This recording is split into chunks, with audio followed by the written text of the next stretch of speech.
The New France-Wendat alliance dominates the fur trade along the St. Lawrence. By 1670, that monopoly is under attack.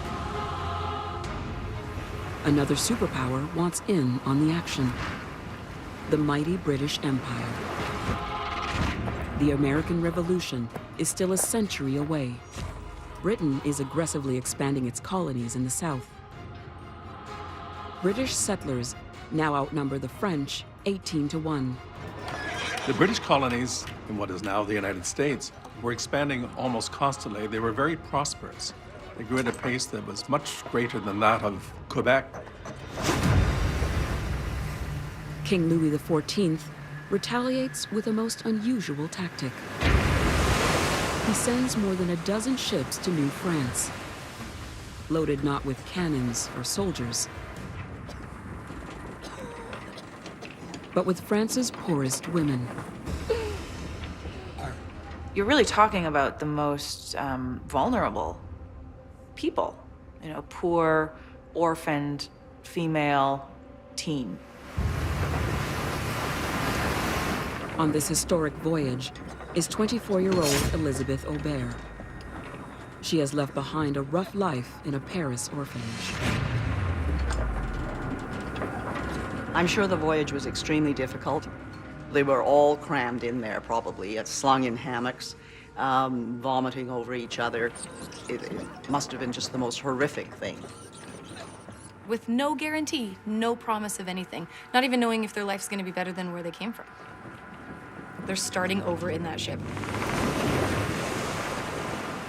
Elizabeth and the others will become known as les filles du roi, the king's daughters.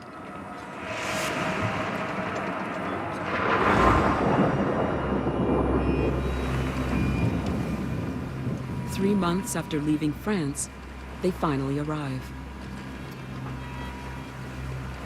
1 in 10 will die in these crossings.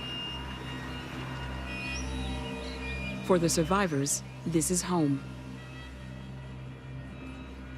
It sinks in. They must now marry French settlers and grow families for New France. There's no time to waste. The process for finding a mate begins. They're sailing off into the unknown, but when they arrive... Bonjour, monsieur. Bonjour.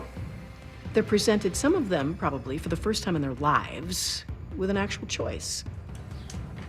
Supervising all operations is New France's intendant, Jean Talon, and an Ursuline nun, Marie Guillard.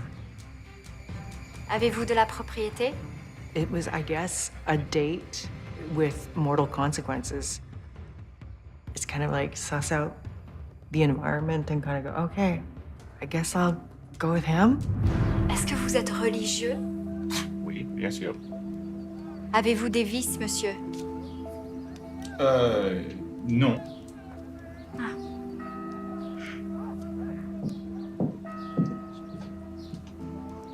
I'd love to imagine for Elizabeth that she was a dreamer. Suivant. Stuck in a bad situation, but had a vision of something better for herself. Bonjour. Bonjour.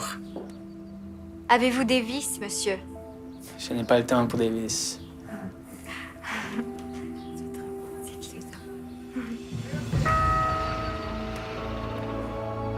Elizabeth has met her match.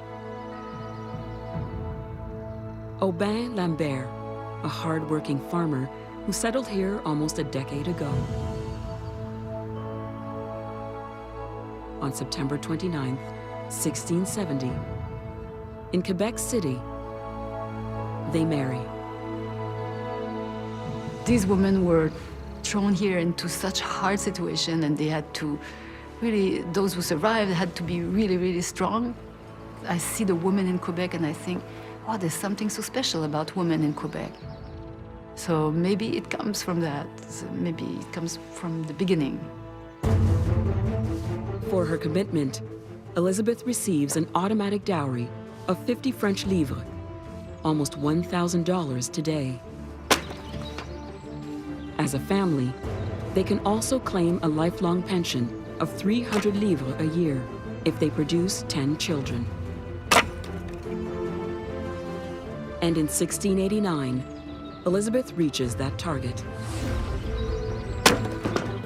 They are essentially tools of empire.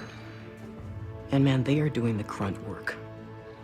France sends nearly 800 filles du roi to the colonies. The population of New France doubles, and land claims expand. Babies are born at a rate that Canada will never see again. On average, 5 children per family, almost twice that of the 20th century baby boom. Today, more than 2/3 of French Canadians can trace their ancestry to les filles du roi. It's a long line of people who have been rejected and who had nowhere else to go, who came to Canada. That's part of our heritage. That's what we come from in Canada. That's what we are.